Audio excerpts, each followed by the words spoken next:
오늘 우리에게 주시는 하나님의 말씀은 창세기 18장 1절에서 15절입니다. 창세기 18장 1절에서 15절 말씀입니다.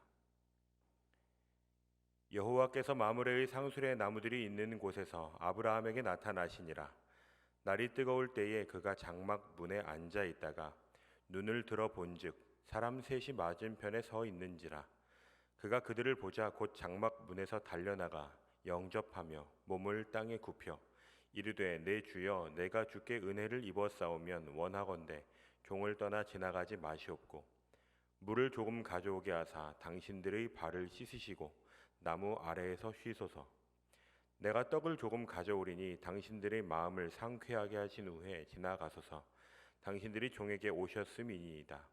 그들이 이르되 내 말대로 그리하라. 아브라함이 급히 장막으로 가서 사라에게 이르되 속히 고운 가루 세 사알을 가져다가 반죽하여 떡을 만들라 하고, 아브라함이 또 가축 떼 있는 곳으로 달려가서 기름지고 좋은 송아지를 잡아 하인에게 주니 그가 급히 요리한지라. 아브라함이 엉긴 젖과 우유와 하인이 요리한 송아지를 가져다가 그들 앞에 차려놓고 나무 아래에 모셔 섬에 그들이 먹으니라. 그들이 아브라함에게 이르되 내 아내 사라가 어디 있느냐? 대답하되 장막에 있나이다. 그가 이르시되 내년 이맘때 내가 반드시 내게로 돌아오리니 내 아내 사라에게 아들이 있으리라 하시니 사라가 그 뒤 장막 문에서 들었더라.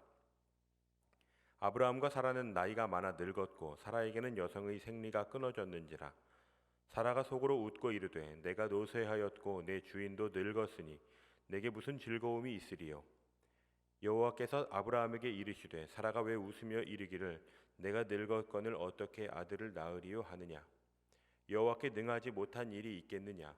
기한이 이를 때에 내가 내게로 돌아오리니 사라에게 아들이 있으리라. 사라가 두려워서 부인하여 이르되 내가 웃지 아니하였나이다. 이르시되 아니라 내가 웃었느니라. 오늘도 은혜의 자리에 나오신 모든 성도님들을 주님의 이름으로 환영합니다. 말씀 안에 하나님께서 주시는 은혜가 충만한 시간이 되기를 원합니다. 아브라함은 하나님께서 끝없이 약속하시고 언약을 맺으시는 큰 은혜를 누린 사람입니다. 여전히 아브라함에게 하나님의 언약은 손에 잡히지 않고 16장에서 아브라함과 사레가 결정한 대로 여종을 통해 낳은 아들 이스마엘은 어느덧 13살이 되었습니다. 함께 읽은 18장 1절을 보면 여호와께서 아브라함에게 나타나셨다라고 기록하고 있습니다. 지금 아브라함의 처지를 생각해 보십시오. 당시 날이 뜨거울 때 태양이 가장 뜨거운 정오에 다른 사람들은 외출하지도 않는 시간에 그는 장막 문에 앉아 있습니다. 기다리고 있는 것입니다. 하나님께서 어떻게 약속을 이루실지, 자신의 답답한 마음과 지금 처한 처지는 어떻게 해소될지 그는 아주 답답한 상황에 놓여 있는 것입니다. 어제 본문에서 그도 하나님의 약속을 분명히 들었습니다. 하지만 여전히 그의 현실은 바뀌지 않고 있습니다. 그런 아브라함에게 하나님께서 친히 찾아오셨습니다. 그의 눈에 나의 주로 표현되는 세 사람의 존재가 보였습니다. 아브라함이 달려갑니다. 그의 마음이 느껴지십니까? 그는 지금 자신의 눈앞에 있는 사람이 누구든지 그를 하나님의 사자로 여겼을 것입니다. 간절한 마음으로 달려가는 아브라함에게 하나님의 천사들이 찾아온 것입니다. 아브라함은 이렇게 말했습니다. 3절을 보면 내 주여 내가 주께 은혜를 입었사오면 원하건대 종을 떠나 지나가지 마시옵고. 이 표현은 아브라함이 보일 수 있는 가장 정중한 청유의 표현이었습니다. 당시 고대 근동지방에서 손님을 접대하는 일은 죽음에서 생명을 구할 수도 있는 중요한 일이었습니다. 그 대상이 누구든지 자신의 장막으로 나아오면 그가 쉬고 먹고 마실 수 있는 여건을 제공하는 일이 장막을 가진 자의 책임이자 의무였습니다. 심지어는 그가 머물다가 장막에서 어려운 일이 생기면 주인은 비난을 받아도 마땅한 전통이 있었던 것입니다. 아브라함은 지금 지푸라기라도 잡고 싶습니다. 자신이 보일 수 있는 최대한의 호의를 보이고 있습니다. 2절과 3절에서 그는 잠시 쉬어갈 것을, 4절에서는 발이라도 씻고 갈 것은, 5절에서는 떡이라도 조금 가져오면 요기를 하고 지나갈 것까지 부탁합니다. 손님들은 아브라함의 초대를 받아들였습니다. 그리고 아브라함은 몹시 분주해졌습니다. 6절에서 아브라함이 급히 장막으로 갔다고, 7절에도 가축대 있는 곳으로 달려갔다고 기록합니다. 하인 역시 요리를 아주 급히 했다고 성경은 기록하고 있습니다. 아브라함은 최선을 다하고 있습니다. 하나님이 보이신 약속이 어떻게 이루어질지 모르는 불안함 가운데 자신이 보일 수 있는 최선의 호의를 다하고 있는 것입니다. 떡을 준비하고 좋은 송아지를 잡아 요리하고 마실 것을 차려 놓았습니다. 하나님의 약속에도 불구하고 이루어지지 않는 답답함 속에 이제 아브라함은 간절한 사람이 되었습니다. 창세기 12장에서 여호와께서 아브라함 자신을 부르신 이후에 그는 여전히 흔들리고 실패하고 두려워했던 사람입니다. 그리고 그는 삶의 처소를 옮기는 곳마다 제단을 쌓으며 하나님 앞에 매달렸던 사람입니다. 이제 그 매달림은 일상에서도 이어졌습니다. 17장에서 하나님의 약속을 듣고 웃었던 아브라함이 할례를 행함과 함께 마음을 다잡았습니다. 그리고 그런 아브라함에게 하나님께서 친히 찾아오셔서 거하고 계시는 것입니다. 언제나 하나님께서 먼저 우리에게 은혜를 베푸십니다. 하나님의 일하심과 하나님의 사람의 간절함이 만날 때 새로운 역사가 비로소 시작되는 것입니다. 초대받은 이들은 아브라함의 아내 사라를 찾습니다. 그리고 하나님께서 아브라함에게 약속하셨던 것과 같은 약속, 내년 이맘때 일어날 일, 사라가 아들을 가지게 될 것임을 한 번 더 약속하십니다. 10절을 보면 반드시 내게로 돌아오리니 라는 표현이 등장합니다. 이것은 반드시 약속을 이루시겠다는 것을 상징하죠. 아브라함에게는 이 이야기가 더 이상 웃음거리가 아닙니다. 오히려 기도의 응답이 점점 더 가까워짐을 느끼며 소망을 품고 있는 것입니다.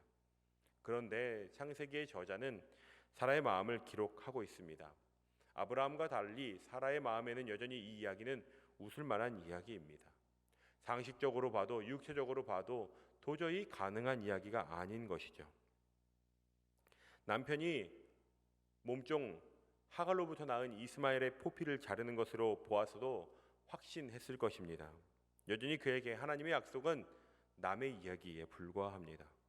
그때 여호와께서 아브라함에게 말씀하십니다. 13절과 14절 말씀을 보면 여호와께서 아브라함에게 이르시되 사라가 왜 웃으며 이르기를 내가 늙었거늘 어떻게 아들을 낳으리요 하느냐. 여호와께 능하지 못한 일이 있겠느냐. 기한이 이를 때에 내가 내게로 돌아오리니 사라에게 아들이 있으리라. 하나님은 사라의 마음을 꿰뚫어 보고 계십니다.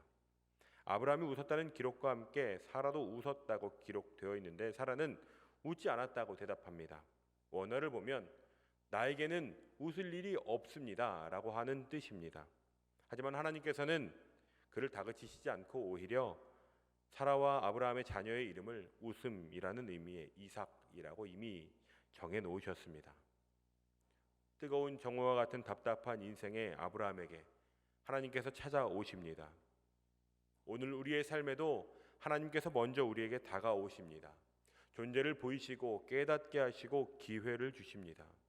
또한 그들에게 없는 자녀에 대한 갈망을 웃음이라고 하는 단어로 해결하시는 것입니다. 우리는 종종 오해합니다. 하나님이 우리에게 화나 계신 분으로 오해할 때가 있는 것입니다. 하지만 하나님은 그런 분이 아니십니다. 오히려 우리의 눈높이를 이해하시는 분이십니다. 우리의 결핍을 기쁨으로 바꾸시는 분이십니다. 웃을 일조차 없다고 내가 지금 웃는 것은 어이가 없어서 웃는 것이라고 말할 수 있는 아브라함과 사라의 삶에 하나님께서는 이삭이라고 하는 웃음을 회복시켜주는 분이십니다. 그 하나님께서 오늘 우리의 삶에도 찾아오십니다. 우리가 치열하게 사투를 벌이는 일상 속에 하나님이 찾아오실 때 하나님을 바라며 극진히 대접하며 하나님께 소망을 두십시오. 하나님의 약속이 오늘 나에게 믿어지지 않는다 해서 그것을 일어나지 않을 일로 여기지 마십시오. 하나님께는 능치 못함이 없으십니다. 웃음이 다 사라져버리고 소망조차 없고 기대할 것도 없는 사라의 마음에 하나님께서는 명확하게 약속하셨습니다. 그리고 그 약속은 반드시 이루어지는 것입니다. 오늘 그러한 하나님의 놀라우신 은혜가 이 시간 함께 하신 모든 성도님들의 삶 가운데 충만하시기를 간절히 축원드립니다. 말씀을 기억하시며 함께 기도하시겠습니다. 우리의 삶에 찾아오시는 하나님의 은혜를 기억하며 아브라함이 하나님과 천사들을 대하듯 우리도 믿음과 소망으로 하나님을 대하며 우리의 일상을 살아내는 믿음을 구하며 나아가기를 원합니다. 우리의 연약함과 불신을 믿음과 간증으로 바꾸실 하나님을 신뢰하는 마음으로 기도하기를 원합니다. 이 시간 이 마음을 모아 함께 기도하시겠습니다. 살아계신 나의 아버지 하나님, 오늘 우리에게 아브라함과 사라를 통해 다시 한번 하나님 어떤 분이신지를 알게 하시니 감사합니다. 우리에게는 소망이 없고 목마름만 있는데 하나님 우리에게 친히 다가오셔서 하나님을 알게 하시고 하나님을 섬길 수 있는 기회를 주시고 우리에게 어떤 일을 이루실지를 알게 하시며 우리의 목마른 갈증을 본질적으로부터 해소시키시는 분이 우리 하나님이신 줄 믿습니다. 우리에게 이 시간 동일한 믿음을 부어주셔서 하나님께 우리가 할 수 있는 성실한 고백과 열심을 다하게 하시고 오직 하나님께만 소망을 품는 믿음을 보이게 하여 주시옵소서. 그래서 우리에게 있는 목마름이 해소되는 은혜를 경험하는 간증들이 우리의 삶을 통하여 드러날 수 있도록 주님 역사하여 주시옵소서. 주님 우리의 기도를 들으시고 은혜를 베풀어 주시기를 원합니다. 이제는 우리 주 예수 그리스도의 은혜와 하나님 아버지의 사랑하심과 성령 하나님의 교통하심이 아버지의 약속을 믿음으로 일상을 살아내기로 작정하는 우리의 연약함과 결핍을 모두 간증과 은혜의 제목으로 바꾸시는 주님을 신뢰하고자 하는 모든 성도들의 삶과 일상 가운데 이제로부터 영원까지 함께 하시기를 간절히 축원하옵나이다. 아멘.